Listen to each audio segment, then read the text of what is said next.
Hello everyone. When COVID struck in March, it took everybody by surprise.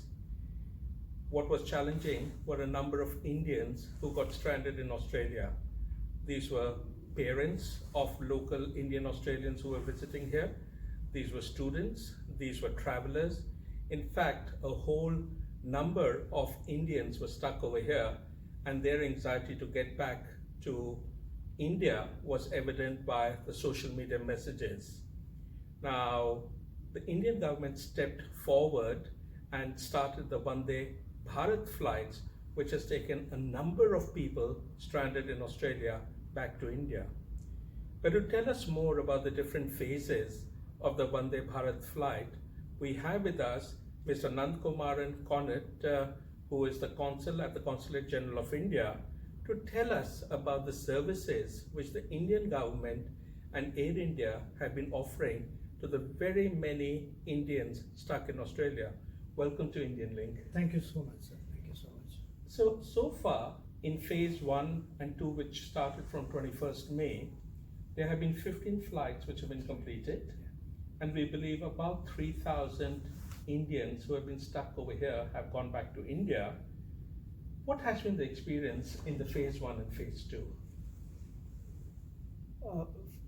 Should understand that these are very, very peculiar circumstances, very extraordinary circumstances, evolving situations. We, at least in Australia, probably we had never done anything like this, and at such massive scale. Initially, we knew, yes, there were people stranded, but we didn't know the enormity of the situation. Then the COVID came, the lockdown was very severe, both in India and in Australia. When things eased, that is when we realized that there's so many people who came for a short while, probably, who wanted to go back maybe before March. We had a little premonition in the sense when the last flight was going. I still personally remember that the day before, the 22nd of March, I think, the last flight. So these are the regular flights? These are the regular commercial flights going. Yes.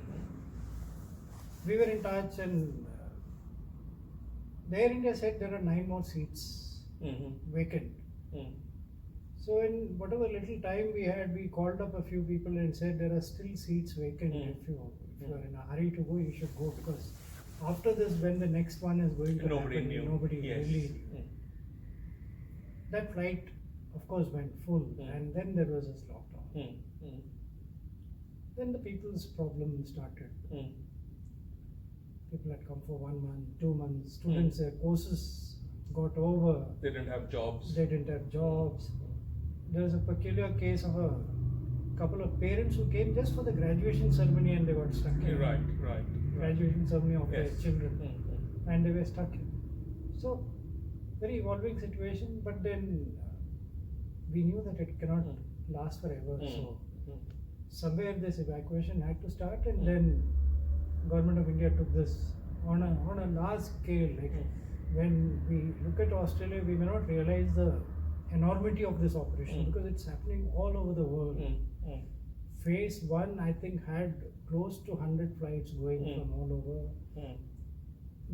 Phase 2 was even bigger, and now phase 3 is on. So how many people had registered to go back in phase 1 and 2? See, I won't be able to tell the number of people who registered, because these lists were also dynamic. First time we said register, a lot of people registered. Some of them went. The second time we said you register again. People registered.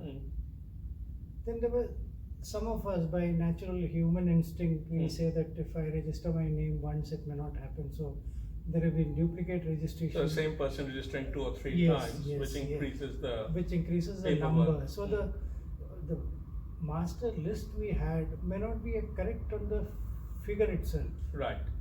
So we had a massive number. Right. And by stages we managed to take out, in the sense that 7 flights went in the first one, 8 went in the second phase. So share with us, again, everybody would have had a compelling reason to go back. And it's very difficult for you to judge who really needs to go back. So, what was the process which you had to select the people to be put on these flights? This was an absolute challenge. It's like I was telling you a little early, nobody can play God in this. Each one thinks that his problem is the most severe. Yes. I can say my grandfather is sick. Somebody else may say his father is sick. Now, how do a third person decide? For me, my grandfather may be bigger than my father. Difficult decision, but then we had a set line of guidelines which is given by the government, in the sense that short-term visas, people who came for a short time, naturally they had to extend their visas, which is expensive here. They didn't have the wherewithal to stay. Some people just came for sightseeing, tourist visas. Then there were students who had finished their courses. So there was a charter which we worked on, and with our hands on the heart, we thought we did a sincere work. Yes, again, it can't always be perfect, but it was as close to the best judgment you could put on board over there. What did you learn from Vande Bharat Phase 1, which was obviously with no template, but by the time you came to the second set of flights to be announced, there was some progression of understanding of what the consumer wants, what the demand is. What did you learn from that? That's right. We knew that the mismatch between the demand and the supply. But then the supply was based on a lot of other things. It was not only Australia which was being considered in Vande Bharat. A lot of Indians stranded all over in the world. So, yes, the registration became a little more evaluated, in the sense, the first time, I'll tell you a particular case. In the first attempt, there were couples who got left out, in the sense that when the tickets were offered, in a couple, the husband was offered, the wife wasn't. Because the email ID was different. There was no way, and each one had to register themselves. So it was individual registration. Yes. Okay. We never knew which was a family and which was not a family. So individual messages went. So this was corrected in the second one. Second one, there was a particular column where you are how many of a family, and register on the same email ID, so that when you put it on a Excel sheet, it all comes in one place. So every time it was an evolving thing. And the third time, then there was a vehement opinion from the user that it should be left to themselves. So this time it was some kind of a controlled first come first served. So basically, the moment you announced it, the booking website became available, and people could get in there and buy their own tickets. That's right. Right. So this time it was like that. But again, these systems can never be 100%. We get a lot of complaints that within about half an hour or little more than that, every ticket was sold out, and people couldn't even attempt to take a ticket. But then there are almost 1,600 people who have bought the tickets, which means it was there available. In terms of the ones who got left behind, because we have heard about complaints of people who filled in all the details, the website crashed. So they feel very left out of the situation. But these are the people who obviously suffered in this round. No, see, that's why I said it's still a game between demand and supply. So I'm sure more flights would keep coming in till the last person who was stranded here is evacuated. The consulate would not be addressed. Now that's wonderful to know. In terms of these are all Air India flights coming through. Are there any expectations? Because there's been an announcement made by the aviation minister that private charters are being set up also. So, see, private charter is a different operation altogether. This is under the Vande Bharat mission. Government is operating its own aircrafts, I mean its own carrier, to evacuate people who are stranded. Charter flights are being run by groups. It's not part of a government scheme. So it's a private It's mechanism. a private enterprise, private mechanism. If any air transport operator here in Australia decides that he has enough people to be taken to, if his economics and things like that work and he gets his clearance, it can be done. Right. It can be done. Have you heard of any of these being planned at the moment? Not here. There have been people asking us, we have been telling them how to go about it, but after that it does not come back to us. Right. And do you have any... We really don't have a role in it to play because the clearances have to be taken from the state where it is going to. Right. The logistics are controlled in India. Right. They have to look after their quarantine, how they're going to be monitored, how they're going to go home. All those things are done by the states.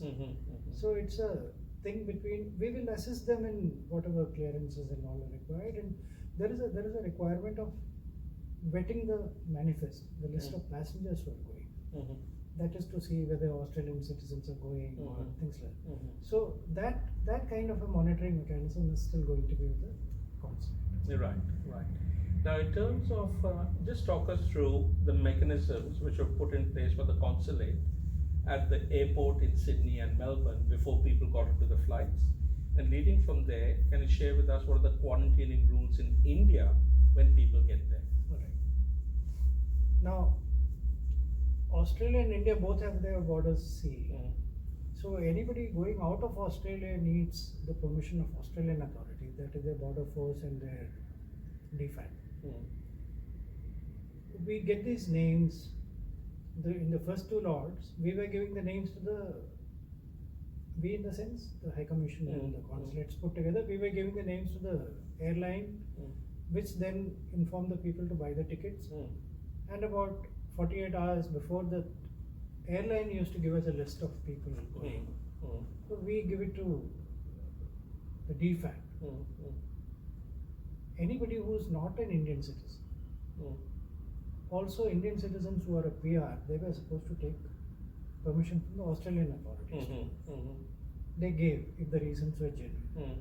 But there have been also cases of people who bought the tickets, who got into our list, but had not taken permission from the DFAT, and they were turned back in the airport. At the airport itself?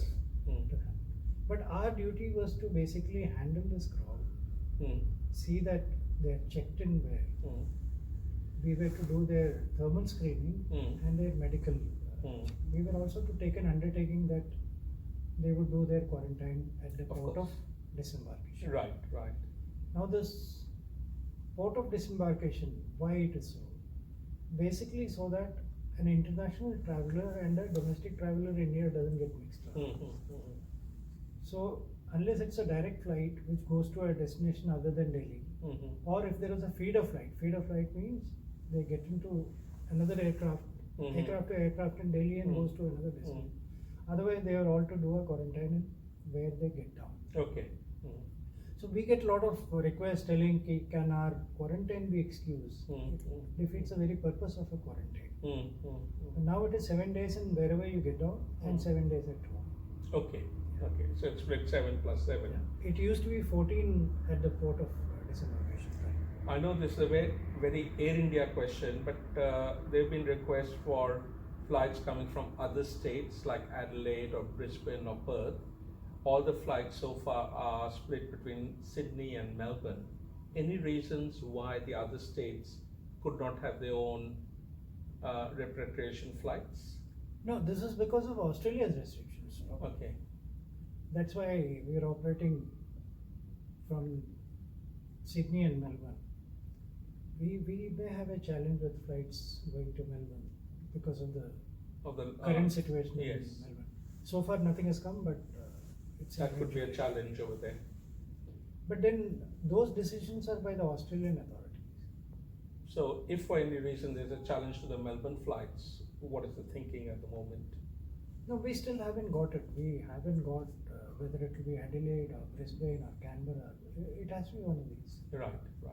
Now, before I let you go, can you share with us that one story of somebody from India who got onto the flight, and that is the story which touched you for the compelling reason to go? there is a parable which I don't know if you have read about Buddha, Lord Buddha.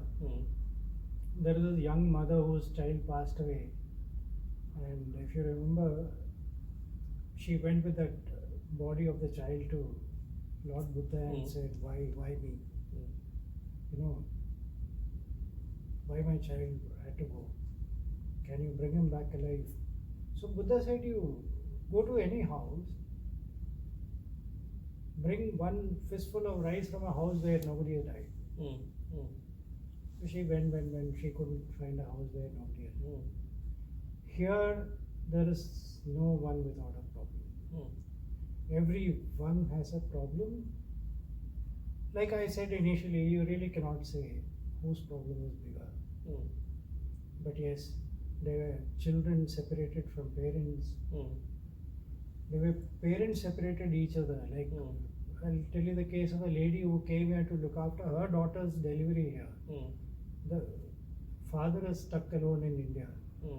And now with the lockdown in India, he doesn't have any help. Yes, there is no maid, there is nothing. Old man is all by himself. And there is this mother going back and joining him. Every one who's gone back is a happy story.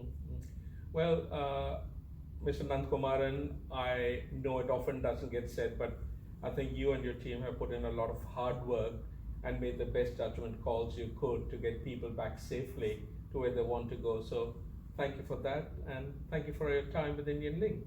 Thank you so much. Thank you so much. We get both the brickbats and the bouquets.